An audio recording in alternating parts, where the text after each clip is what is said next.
Hello, my name's Tom Chaplin from Master the Light Photography Workshops and Tours, and today we're going to be having a look at some people's images. Okay, so I think I'll just run you through sort of the format we're going to use for this series. And again, if anyone wants to submit any images in the future for this sort of segment, because you want to get your feedback on your photography from me, please just send me an email to review@masterthelight.co.uk. I'll leave a link in the description, but just send anything from 1 to 5 images that you're looking for sort of constructive feedback on, and I'll give honest, unbiased, constructive feedback to hopefully help you improve your photography.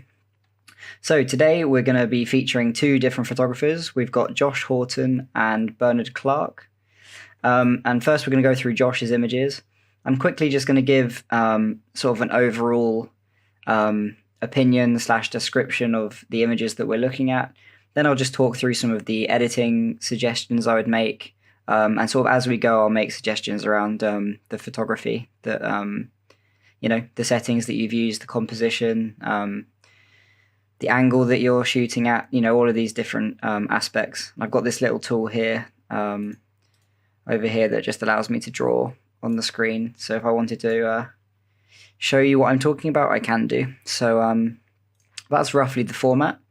Yeah, so let's get into it. So we're going to start with Josh's photos. They've sent me 5 each. So let's have a look. So I'm just going to view this image. Just put that away. There we go. So we're going to have a proper look at the photo. So my initial impressions are it's a beautiful sunset. The sky is incredible. So that's giving you lots to work with. The color that runs through it is really nice. You've got a really nice exposure for the sky. The composition is decent. I think it could be improved. I like these sort of bumpy leading lines you've got that take you through to the sky. And yeah, overall, the color and tonality of this picture is where it really shines. Cool. So my initial reaction to the edit is it's slightly dark. The sky, you have the exposure is correct for the sky. However, at the bottom of your picture down in this, everything down here is really dark in comparison to this is your next layer. And then obviously your sky at the top. These are like the layers of your picture. Your bottom layer is underexposed. Your top layer is, it's correct. And your middle is probably slightly underexposed, but not quite as bad as the bottom. That's my initial reaction to the edit that you've got in place. So the first thing I'd do, if I wasn't changing the photography, we're just working with this picture, is everything from here below I would be lightening. So let's quickly do that. I'm working from a JPEG, so it's not going to work quite as well as from the raw file, but let's just pull that up a little bit just to see what we can pull out of the bottom. Now obviously, because I'm working from a raw file, we're going to lose lots of information down here by me doing this. However, I'm just trying to give you an idea of what could be done differently here. You can see it was shot at 7.1, 320, ISO 100. Yeah, those settings are okay. I would go up to f8, because usually f8 is sort of your sharpest aperture, and it'll just give you slightly more depth of field, especially for a scene like this. The 101 3/20th of a second shutter speed isn't really necessary in terms of controlling your exposure. You could have pushed your aperture up just to make sure that you're getting a deeper depth of field in the photo. Compositionally, this bottom part of your picture doesn't really offer anything, would be my reaction to it. I think the top half of your picture is lovely, but the bottom half reads as sort of completely unnecessary. Let me just show you another crop. I think there's only so much you could do with this. However, if your crop came up somewhere like to here, you could probably go with a square or an 8x10. So let's have a quick look at what an 8x10 might look like. So if you went to 8x10, you could get rid of a lot of the redundant information at the bottom. It'd really focus the eye in on the area that's actually important in the photo. whereas obviously all of the bushes at the bottom are relatively irrelevant. The other thing I would sort of state is that I would maybe get rid of these people on the right, just because it would really tidy up the composition. Them being there on the side is a little bit distracting, just because it's a point of interest that takes away from where you really want the person to be looking. And besides, you've already got people in your scene for scale anyway, so it's not really needed to have those people in. I just think having that sort of crop is going to help you out. If I was there photographing, I'd probably be looking for something that's further to the right of where you are at the moment, something that can shoot along the pathway here, so maybe you can get a stronger leading line that leads you up to the sky, or something that means that this is the bottom of your picture, leading up to here. Just something that would be a lot cleaner, more minimalist. Less is more, all of these phrases you hear all the time in photography. And in this scene, I think particularly because your sky is so, fantastic, that anything that is detracting from it is obviously detracting from your whole picture. So getting rid of any of your scene that has this sort of rubbish at the bottom is going to help this picture quite a lot. Otherwise, it's really nice. It's well photographed. I don't have any complaints beyond that, but I just think it can sort of be tweaked to improve in that way. Cool, let's go to the next picture. Okay. Cool. Right, so initial reactions. I think the composition is interesting. Using quite a wide angle lens by the looks of it. 10 millimeters, so it's really wide. That's why you've got sort of this warping effect going on. The initial thing that bugs me with this picture is that it doesn't feel straight. Now, it's not going to be easy to do because of the warp that you've got. However, if you can adjust the base of your picture or use the horizon line, one or the other, to sort of set a standard for it, and then if you go down here into your transform tool, you can potentially play with these to sort of straighten up the picture. It's not going to be very easy because of the warp. Make sure you're using profile corrections if you haven't, just because it will sort of help pop out that warp. It looks like you probably have done. And then the next thing I would probably comment on is the exposure. It's really dark. The whole picture is really quite dark. Like lifting it, obviously this is not going to work with the JPEG, but I would lift your exposure up whilst reducing your highlights so that your sky is maintained.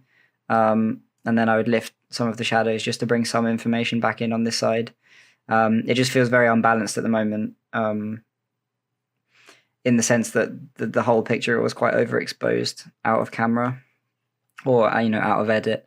If you just look at your histogram, you can see that the majority of your information is sitting just above blacks, like it's in the deep end of shadows. And that sort of tells you that you're just losing out on a lot of potential information in the photo.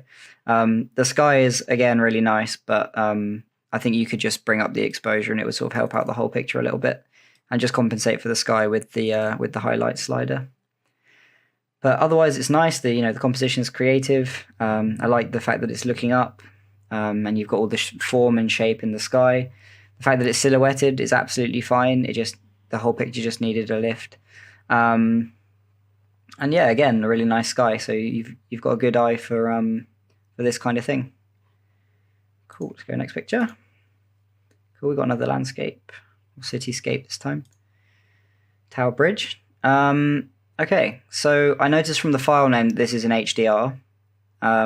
It's done really tastefully, would be my my first reaction to the HDR. I'm not really a fan of anything that blends HDR inside the software. I'd much rather blend it myself in Photoshop, just because you're going to get far more favorable results by doing that than you will by letting the program do it. But in this case, I think you've done it really tastefully, so well done on that.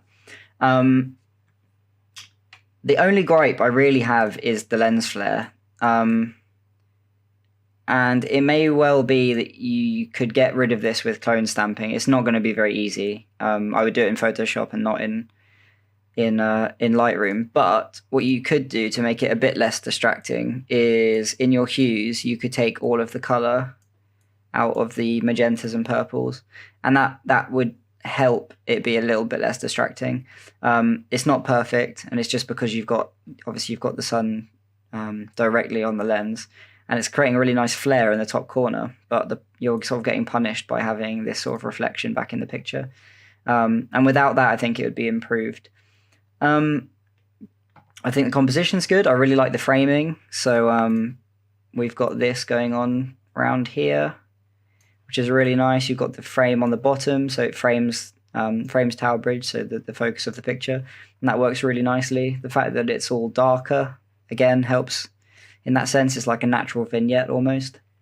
So I like your composition. I think it's really interesting. Again, it's with a pretty wide angle lens again, another 10mm. It's probably on a crop sensor, so acting like a 15mm or a 16mm lens. Yeah. No, it's nice. I don't have too many complaints. The editing, is done really tastefully. The shot is framed really nicely. The only thing that I guess annoys me is this sort of black plaque or sign thing down here. I'd just like to see the fencing continue. So maybe it would have just been a case of moving over slightly further to the left, but then you'd have overlapped the tree with the bridge. So maybe it's just a matter of using clone stamping to replace this with fencing instead of it just being the sign, because it's a little bit distracting. But otherwise, nice picture, angle's good, composition's original, framing's really nice. Good work on that one. Let's go to the next one. Arc de Triomphe. Okie dokie. Cool. So it's nicely shot. It's using a long exposure. So we've got a 1.6 second exposure. I'm surprised it's not a little bit longer. Oh, okay. You can see the vehicles. So that's nice. In terms of the editing, my initial reaction is I don't think it's quite straight. I would just make sure that we're straightening the bits that can be straightened. I would look at maybe the inner leg of the arch, so along here. I'd be looking here, and the bottom of this one, and here. I'd be trying to make all of these lines as straight as I can. This one is less important, and the higher up you get, it's less important because of it's using a really wide angle lens again. So you're going to get some of that sort of lens distortion. But if you can get those ones straight, that's going to help. So I've done that there. Let's go to transform and just see if there's anything we can do in transform. Yes, that pops it forward. That's quite nice. If you use full, it's gonna it's gonna look horrible. So yeah, maybe you just want to use the auto tab just to straighten up the building, and that just sort of helps with the way that your eye reads the picture. Let me pop that back out so we're not affecting your composition. Edit wise, there's quite a lot of green in the Arc de Triomphe up here particularly. So I would just look at adding, maybe as little as 2 or 3 increase in your tint slider towards magenta just to cancel out some of that green. If it's really specific, you could use a brush and brush in the area that is particularly green. Just because this is obviously more yellowy green than the other side is maybe just a slight critique I'd have of the edit. And then also in the foreground, you can see how greeny yellow this light is on the bottom. And it's probably a combination of temperature and tint, to just be a matter of playing with those on your end. But nice composition. I like the lines that lead you round the statue. I think the perspective is really nice. It makes it look big, it makes it look grand, exactly as you'd want it to be.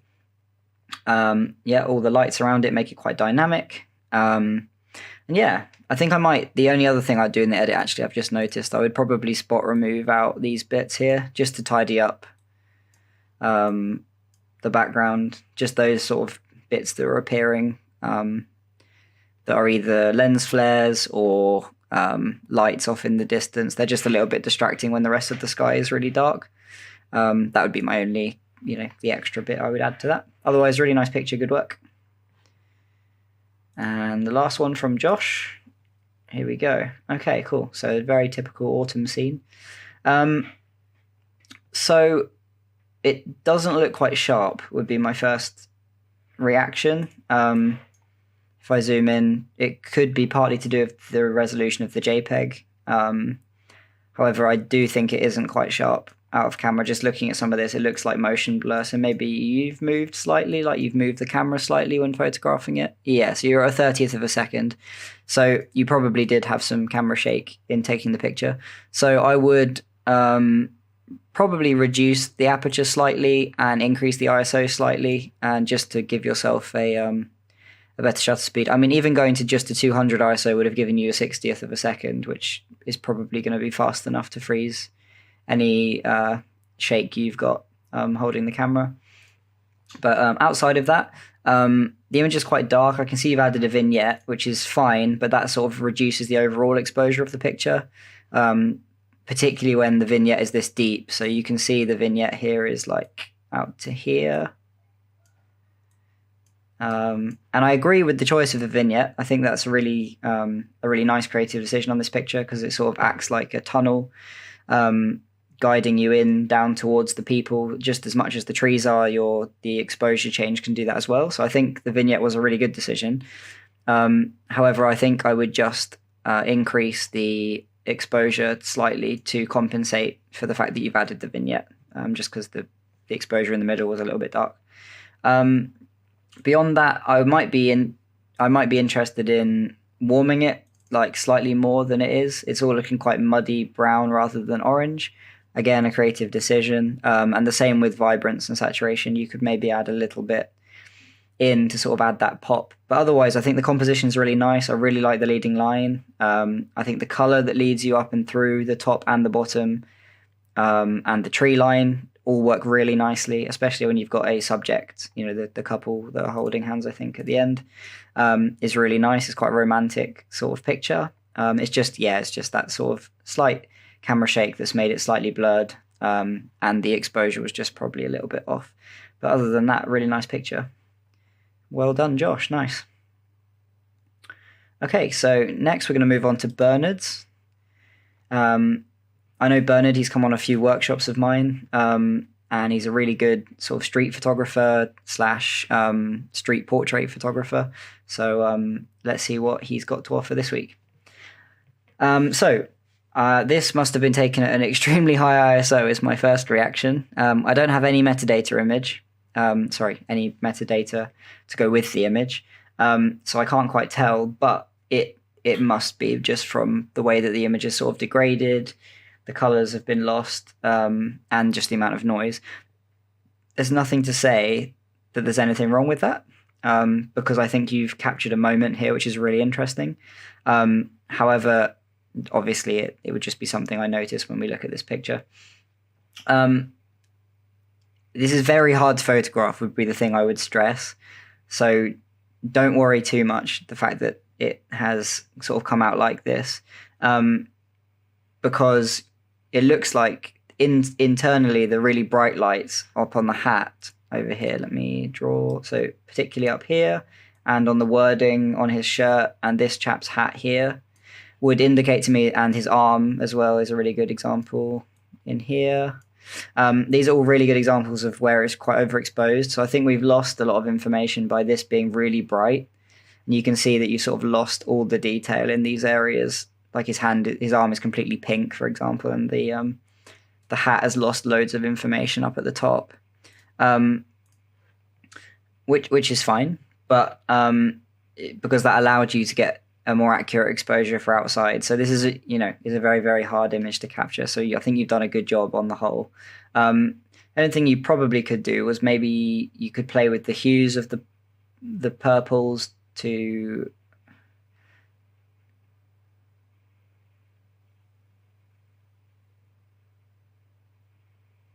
the only thing you could do is probably play around with the white balance slightly, and probably a little bit of noise reduction, but there's probably only so much you can do with this picture. I mean, it looks to me like it must have been at 12,800 or higher than that potentially. ISO, so there's always only so much you can do, but I really like the photograph. Composition is really interesting. It tells a story. I love the fact that there's this woman in the background. Sort of, you imagine she's looking at the scene. Then we've got the chap, we've got this chap next to her that's looking in at the scene, and then we've got another man here. So we've got this woman in the back who's small and then bigger, and then we've got this man in the front and this man here. And it's so many layers to this sort of narrative story that I think are really powerful. So I think you've captured a really interesting image here, and you should be really pleased with it. It's just a very difficult scenario to photograph in. So good work. Let's go on to the next one. Ah, yes, lovely. This is taken in Uganda, I'm assuming. Really nice portrait. You've captured emotion in the eyes. I love that there's this catch light in the eyes. Looks really nice.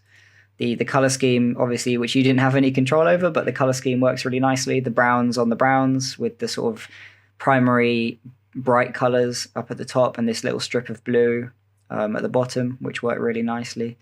From an editing point of view, the only thing that's obvious to me is it feels like there's a lot of magenta in his skin. So I would just add a little bit of green, like maybe 4 or 5 towards green. On the tint slider on the raw file.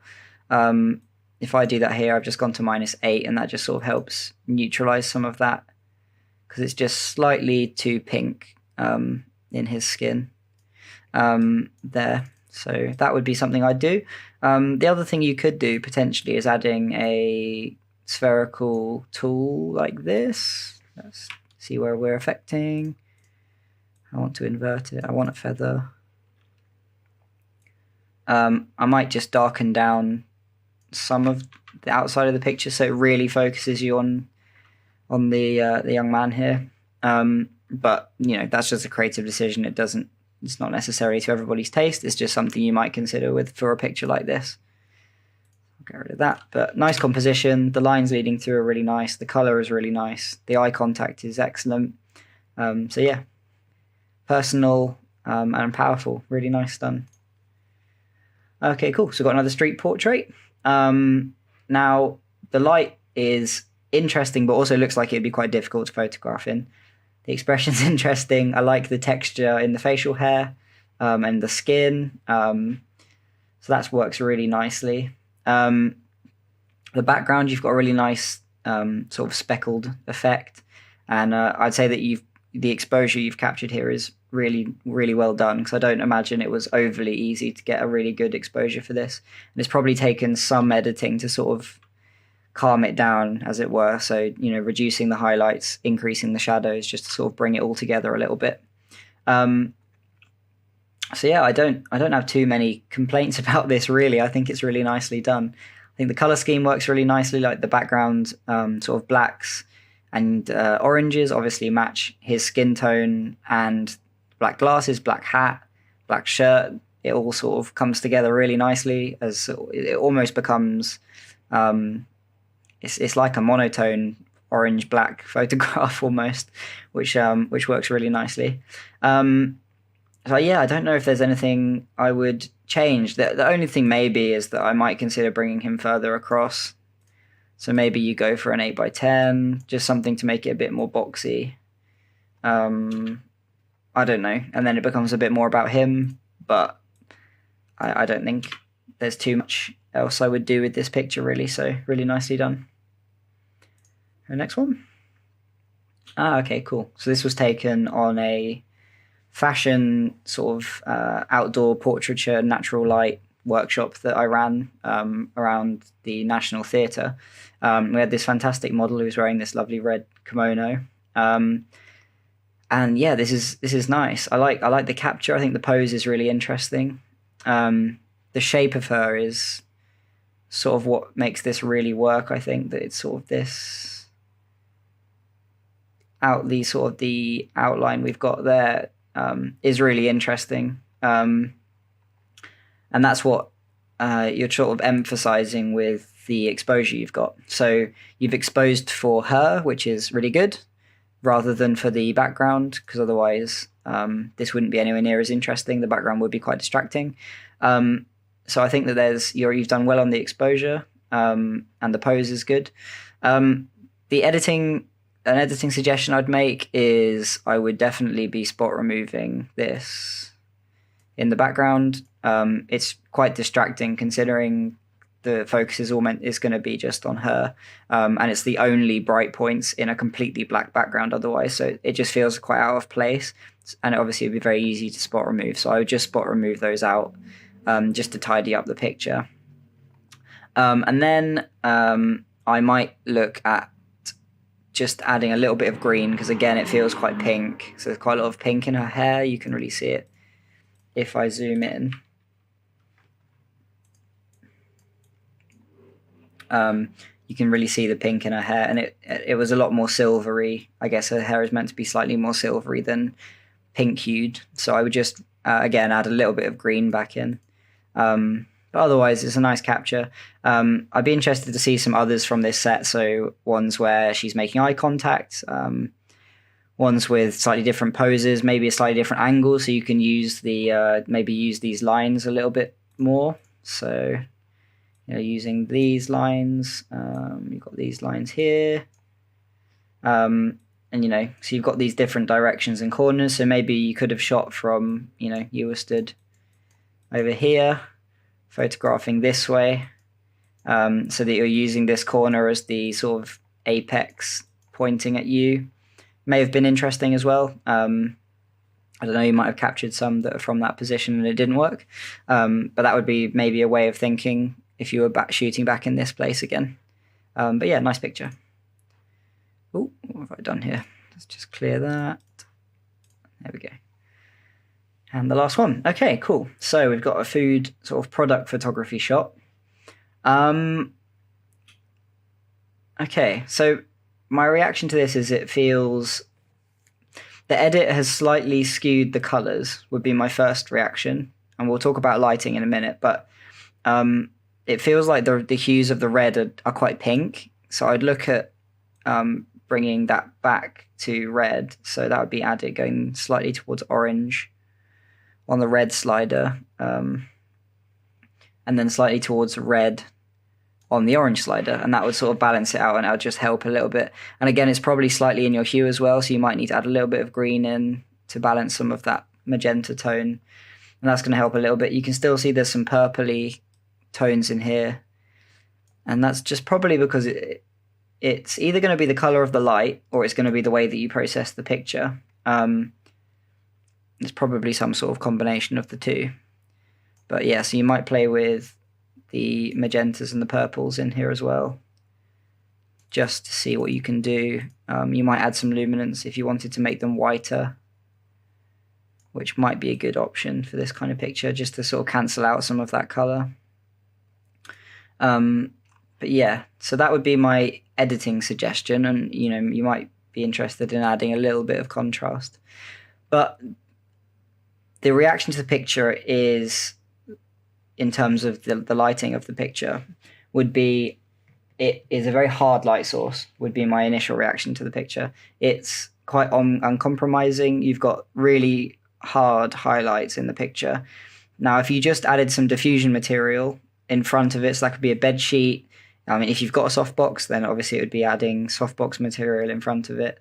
And once you've done that, bringing the light in as close as you can to still get a correct exposure will really help reduce how hot the highlights are in the picture, because they're really quite burning in, and you don't necessarily have control over where they are, or the angle you've taken it from hasn't necessarily allowed you to control what the shape of the peppers look like. So that would be the first thing I'd go and do. I'd go and try it again. I think that product and food photography is like trial and error is the best way to learn it. Just go back and try using some diffusion material, whether that's a bed sheet or whatever it is, in front of the light source that you're using. Having the light source top down works really nicely for food photography, because it'll create really nice even shadows that sort of sit down and below the peppers, so that would look really good. It's really just reducing how harsh that light source is, and it will transform this picture, I imagine. But the composition's good. The layout of the food is nice. It's really just that that's probably going to make a really big difference. And then obviously you can get more complex than that. You can play with the way that you want the background to look, the way you've got all the items laid out. You can add in extra lights to change where the highlights lie on certain pieces of fruit. There's loads you can do with this kind of picture, but it's a good starting point. I think there's more you could do with it, particularly with the lighting. Even if it's just a DIY thing at home, you could probably make this look really interesting. So well done. So well done to Bernard and Josh. Thank you for supplying your images this week. If you're interested in having your images critiqued, please, again, just send them in an email, sort of 1 to 5 photographs to review@masterthelight.co.uk, and I will feature them in an upcoming video or written article where you'll get honest feedback that hopefully will help you improve your photography. So thank you for listening. Like, comment, and subscribe if you want to see more like this. Take a look at my website, www.masterthelight.co.uk. You can have a look at workshops. I've got some tours going up soon. And I've always putting up free sort of blog posts and photography advice on there. Thanks a lot, and I'll see you next time.